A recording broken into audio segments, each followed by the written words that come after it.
सुना ही होगा जय विज्ञान जय अनुसंधान, जो कि रूलिंग गवर्नमेंट का एक नारा है।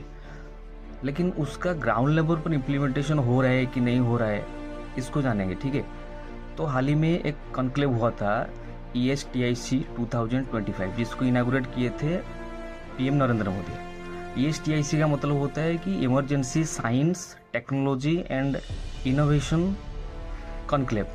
मतलब जहाँ पर जो इमर्जिंग टेक्नोलॉजी है, मतलब जिस टेक्नोलॉजी आने वाला भविष्य, आने वाला फ्यूचर को डिसाइड करेगा एक देश का कि कैसे होने वाला उसी देश का, तो उसी इमर्जिंग टेक्नोलॉजी के ऊपर स्पेंड करना, इन्वेस्ट करना, तो 1 लाख करोड़ की मनी का स्पेंड किया जा रहा है। तो उसमें क्या होगा कि जो कॉर्पोरेट सेक्टर है, जो स्टार्टअप से जो रिसर्च इनोवेशन इसके ऊपर स्टार्टअप जिस कंपनी है, प्राइवेट सेक्टर है, उनको लो रेट इंटरेस्ट या तो 0 रेट इंटरेस्ट में लोन दिया जाएगा।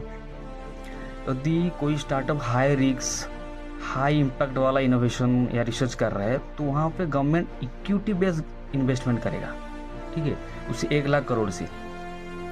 तो इसका मतलब ये है कि जो इमर्जिंग टेक्नोलॉजी जैसे कि आर्टिफिशियल इंटेलिजेंस हो, क्वांटम कंप्यूटिंग हो, बायो मैन्युफैक्चरिंग हो, क्लीन एनर्जी हो, तो ऐसे ऐसे एडवांस मटेरियल्स पे जो रिसर्च कर रहे हैं, तो ऐसे ऐसे कंपनियों को सहायता मिले, ताकि देश में जो विकसित भारत 2047 का जो लक्ष्य है, या तो आत्मनिर्भरशील भारत का जो लक्ष्य है, पूरी हो सके, जो कि पहले ऐसे नहीं हो रहा था।